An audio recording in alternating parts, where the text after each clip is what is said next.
Hello, my friends. Welcome back and happy Wednesday to you. If you're going to work, you're going to have a great work day. If you're coming from work, you're going to have a nice rest. Now, to restore your faith into humanity, before we start with the military updates, I want to show you a video. This here, my friends, is a wounded Ukrainian soldier, and he bought these oranges you can see on the screen right here. And something about these farmers selling oranges or tomatoes, whatever they sell in Ukraine. I've been to these markets. Usually these farmers, I don't want to generalize here, but they're not the wealthiest. The wealthy people live in the big cities like Kharkiv and Kiev. And these farmers go into these cities, to the markets, to sell their goods cheaper than the grocery stores. So they don't make a lot of buck. They gotta work, physical work from morning to night. So this stuff for them is very small pay for a lot of work. And this soldier drops his oranges and they go onto the road and a car drives over the oranges. So these people, all of the people immediately go and help him pick it up. They get the fire up also, and see what the babushka is doing now. She's giving him new oranges completely. Not only oranges, cucumbers, potatoes, everything that she has worked from morning to night to pick and cultivate.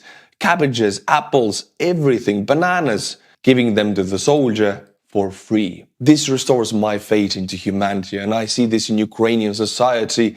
This is civil society in every step of the way. And this is very much not the case in Russia. And I can confirm this is the case in Ukraine since I see it on the streets. But now, my friends, when the faith to humanity is restored, we're gonna watch some real stuff. This is a video from Russia, and this man is uncovering the truth, putting himself in danger because he will be surely flying out of the window. Was it worth it? Well, let's see the message. In this camp, there are more than 200 Ukrainian hostages who were brought here by force. They were brought here by force and they still keep them here. Our employees know that Ukrainian citizens are in hostages.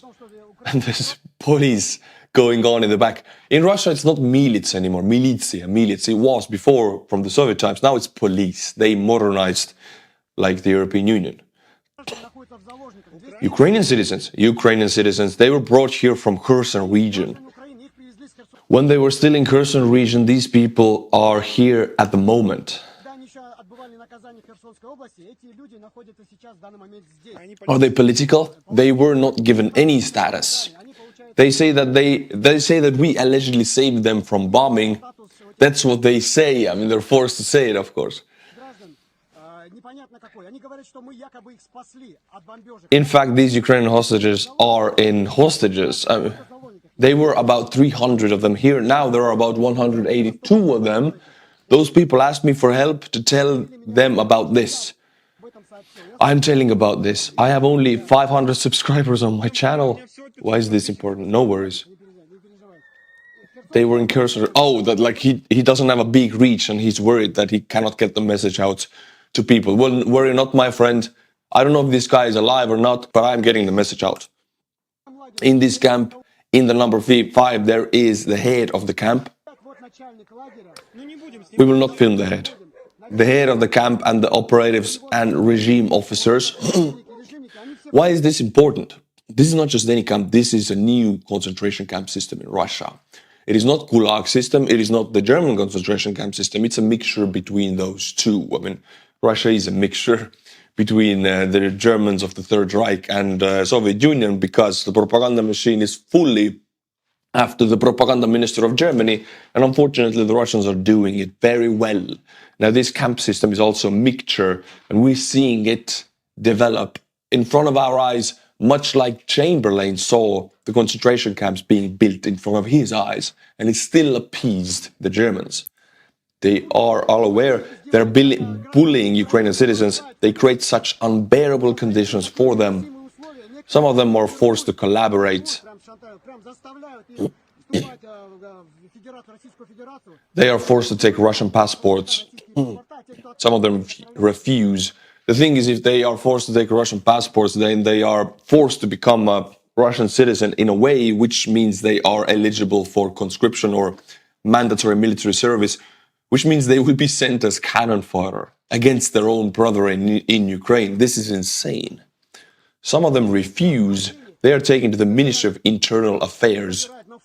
And the Ministry of Internal Affairs is much like in Orwell's 1984, the Ministry of Love, was it? Or the Ministry of, I think it was the Ministry of Love, the big building without any windows, just a concrete block, a full Soviet-style architecture building.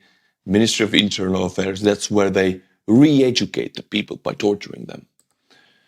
They're taken to court and they are sentenced to illegal crossing of the borders. I'm telling you that I ask you to help the citizens of Ukraine who are here.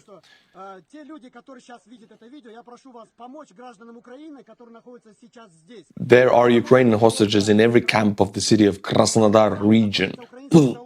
There are 300 of them in each camp. There are 200 more in the camp number 2. There are 2,400 of them in general. So many Ukrainian citizens were taken to the Russian Federation. In 5, 10 or 20 years, when all of these concentration camps will be demolished and the Russian regime collapses, much like the Third Reich did and it was conquered, concentration camps were brought to the face of the world, to the view of the world, and much of the world were shocked. Although people knew that they existed. The knowledge of these camps, some Germans even knew about them, some didn't. British suspected they had spy planes over Germany. Chamberlain still appeased the Germans, like the West is still trying to save the face of Putin. These camps are a reality now, and in 5 years when the West perhaps understand that they still must go to war, it might be too late. Too many people might be died in these camps by then. So the time to act is now. Not like in the case of the Third Reich, after years of appeasement, they still understood we have to fight, but then the losses were much greater. The time to act is now. My friends, in this video, the most significant part is the equipment. This is the Russian 330R Zhitel jamming station. It's a Russian electronic warfare system, one of the very capable systems, and its jamming radius is 30 kilometers, which means if this works, about 30 kilometers bubble around it, no Ukrainian kamikaze drones are able to effectively operate, meaning that Ukrainian kamikazes fly and then they drop, losing the drone in the process to nothing, to the field. So, as you can see, our 330G Zhitel electronic warfare jamming system costing a lot of money. We're talking about 50 million and upwards. These systems, I mean, Russia has a limited amount of these, but unfortunately they are very effective. It's a huge problem for Ukrainians because kamikaze drones are the main weapon. It's taken over the role of artillery right now in the Ukrainian armed forces. Then we have Buk M2, which you can see the white-tipped missiles right here. It's an anti-aircraft defense system.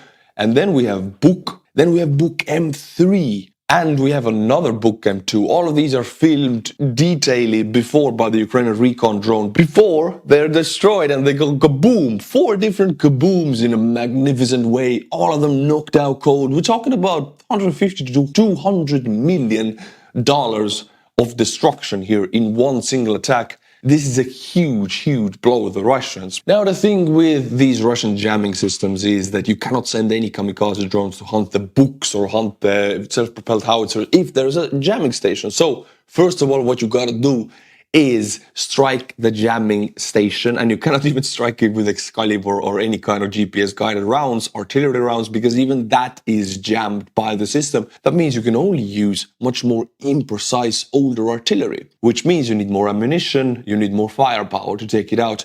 If you take it out, and Ukrainians, if they discover these jamming systems, they guide everything to that. Every kind of old artillery round they have, because anything modern doesn't work because it's being jammed. Storm Shadow don't work. HIMARS don't work. Yes, my friends, this is an inside information I've gotten. It's not OPSEC, but it's not well known that Russians have learned how to jam Storm Shadow and HIMARS. If you doubt this information or have anything against it, then believe me, I got this information from a source that has direct connection to that process. And it's publicly known, so don't go full OPSEC on me in the comments. So if you find these electronic warfare systems, all you can do is deploy your old Soviet time artillery and blast the hell out of that area. If you destroy the jamming system, then a wave of kamikazes and HIMARS and Storm Shadows will follow, because then nothing jams them and everything else can be destroyed. So it has to be two waves. First you take out the jammer, then you take out everything else. Now, my friends, this photo is me in Kiev giving away cars in the last fundraiser in November when I was in Kiev. This is a jammer, a very small and cheap one that goes in every one of the cars we give to the Ukrainians because Russian kamikaze drones do the same kind of damage that Ukrainian kamikaze drones do. This is a small version of this Russian Zhitel jamming station. The jamming bubble here, I cannot say it because it's OPSEC. It is smaller, but it does the job. If any kind of Russian kamikaze follows the car, suddenly it will lose connection and fall down unless the operator can save it somehow. But it will not be hitting the car. It creates an effective jamming bubble around the car while connected to the car's battery. I go to Kiev very regularly giving away equipment we buy for your donations. So if you want to donate and want to see it most directly being delivered to Ukraine straight to the unit commanders, then hold on to your money. I do regular fundraisers, so hold on. Every 2 months I'll give you a possibility to donate. And this is the most secure and direct way because I show you every step of the way in a video. For example, here's the jamming video I made in Kiev. This, my friends, is a kamikaze drone jammer, or any kind of drone jammer. It's a universal jammer. Ukrainian units will have these in the cars. This connects to car electronics, and I'm sure you have seen these kamikaze drone videos. When it rams into the car and the last seconds, last 50 meters, it goes full grainy, can't see anything. Well, this is because of this jammer. It still has connection to the Russian drone operator. It can't physically move it, but it cannot see where it's going, so the chance of hitting a car is minimized. They do save lives directly. My friends, the moment is finally here. You remember the moment where President Zelensky in Argentina, in the inauguration of the Argentinian new president, Zelensky talked face to face to Orban in the corner, cornering the guy. I was ready for bam, bam, bam to happen. I mean, Zelensky's eyes, he didn't even blink. He looked right into the man's soul. And now Zelensky came forward and publicized what they spoke about, because nobody knows. I'll read it to you.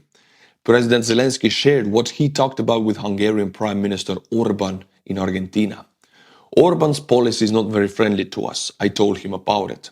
I had a few questions for him. I asked Orban, Viktor is the first name of Orban, give me one reason why you don't support our accession to the EU. Maybe we can find a diplomatic solution.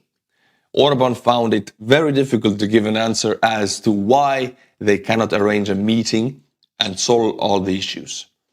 Zelensky's quote. Again, Zelensky gained a lot of respect points for me, because if there is a problem and a conflict, the number one thing to do is establish communication. Even if it's a very bad problem, there needs to be direct communication. This is what Zelensky was doing by going to talk to Orban. Orban didn't go to talk to him. So he took responsibility and action. This is how I would also try to solve this situation.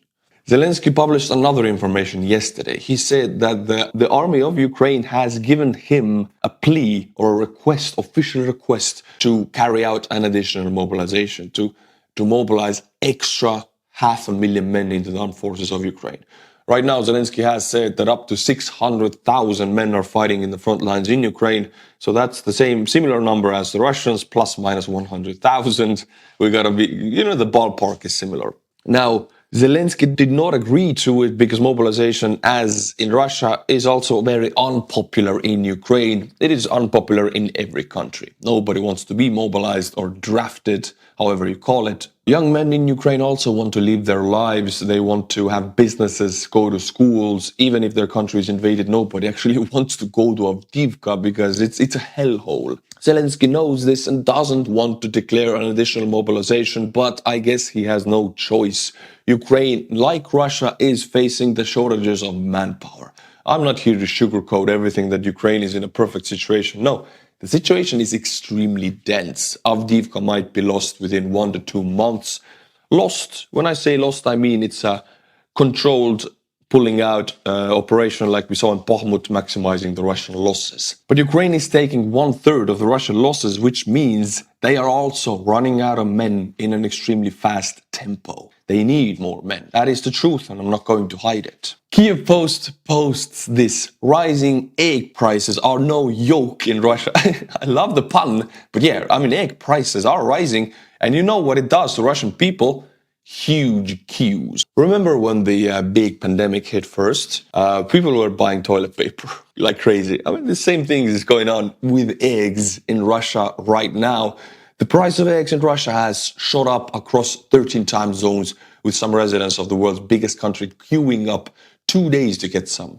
2 days standing in a line to get some eggs, because Russian Christmas is coming on, the festivities. I mean, it's wants to be an Orthodox country. It's not really, but they play the Orthodox game, and most of the foods there are done with eggs, meaning eggs are extremely vital in this part of the year.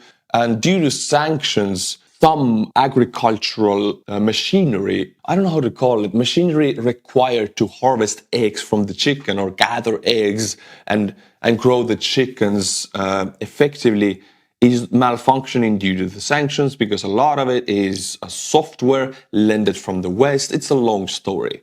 Well, egg prices have risen. A 10-pack of top-grade eggs can cost consumer more than the ruble equivalent of 150 in outlying cities, and twice that in the capital Moscow, or in the cities at the end of long supply chains such as Siberia's Magdan or Murmansk in the Russia's far north. So 10 eggs cost $3 in Moscow. 10 eggs cost about $2 to $3 in Estonia also. I mean, you can get it a little bit cheaper, but it's the same price, and we live like that.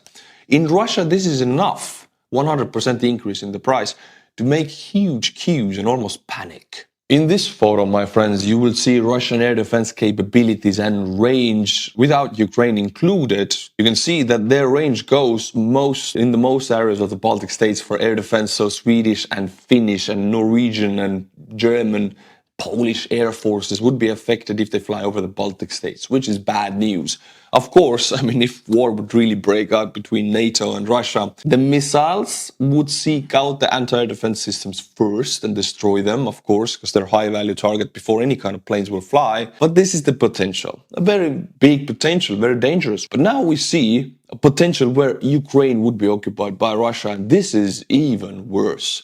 Slovenia, Hungary, Romania, half of these countries would be covered by Russian air defense systems. If we talk about missile reach, it's even worse. So Ukraine is Russia's soft underbelly, as Churchill put it. Ukraine is Russia's soft underbelly. I don't remember who said it, but somebody did. And it truly is. Victory means the destruction of the nation of Ukraine. This is the official wording of a Russian propaganda show, which is shown by the most viewed channel in Russian television. An ex-Wagner officer says Kremlin ordered atrocities in Ukraine, so everything, Bucha included, is done by orders, not by rogue soldiers. So the world is talking that Putin has other intentions than he lets out. Why is the Western media talking about this? Because as much as I've seen, Putin very openly speaks about what he wants. He wants the Baltics, he wants Ukraine, and he wants the Soviet Union or the Tsarist Russia, the Imperial Russia back. He wants to be one of the great four expanders of the Russian country's borders. And I'll read your report by Tendar, the Twitter user, excellent report. You cannot claim that Russians of Putin's war machine are not speaking the quiet part out. In the contrary, they scream their intent right into all our faces and prove it with actions on the ground. So they say what they're doing and they prove it. So the West still doesn't, it baffles me, because I understand if it would be fully lying to your face, but in a way they're not, because Russian propagandists are saying that we must destroy Berlin and London and Ukraine, fully saying it out loud. And Russian army is doing that in Ukraine. What is there more not to understand? I don't even get where the West gets their information, because the Russians, Putin and the propaganda shows quite out loud say what they do, and the West doesn't believe it.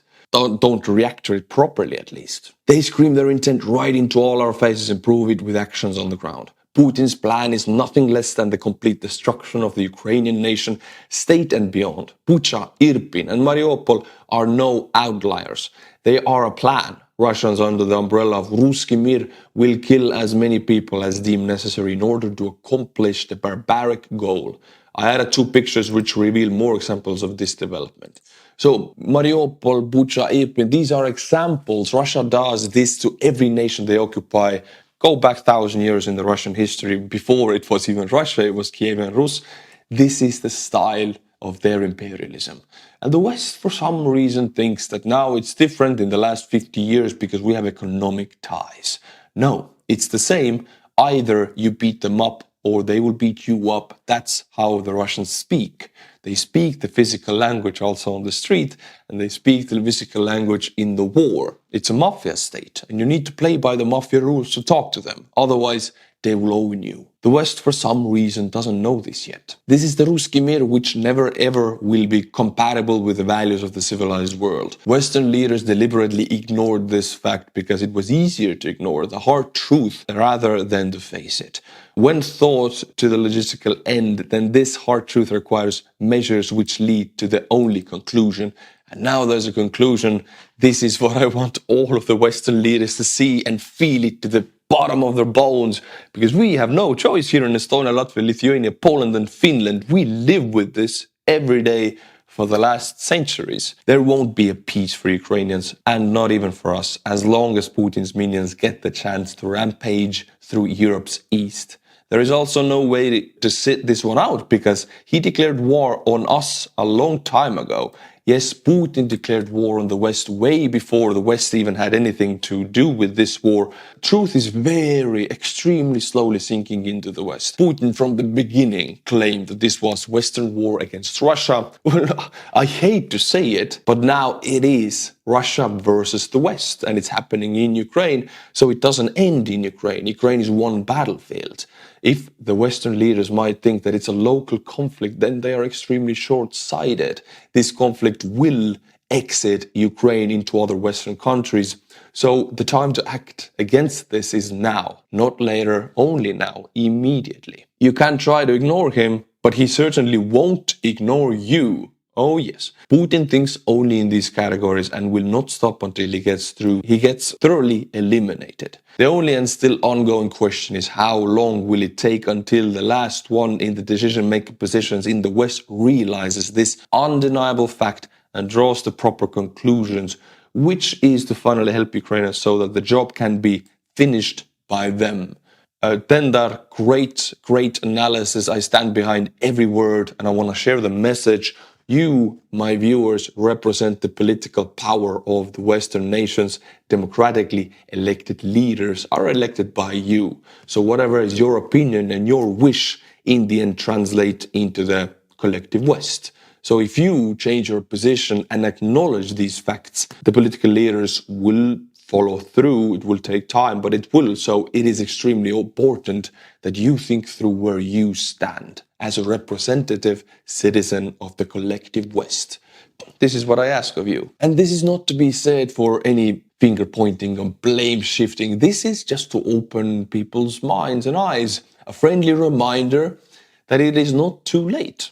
And everybody can change the situation by acknowledging this to themselves. And now, my friends, my favorite part of the video, the butchering of the Patreon names to the horizon. I'll say your name in a way you've never heard before and you will have nightmares until Christmas. Let's go. Skeptic Lama. Jochen Spitteri. TCDK. Susan Steffes. Snifferson. Thank you to these 5 people for giving me security to focus toward Ukraine. Also, if you want to send me a message or chat with me, then Patreon is the perfect way to do that also. I answer every message every day. YouTube comments are too numerous for me to do that, so I'll do that in Patreon. Thank you, my friends, for being there and educating yourself about the situation in Ukraine. You're doing a lot by doing that. Until my next update, which will be tomorrow, Slava Ukraini, and bye-bye.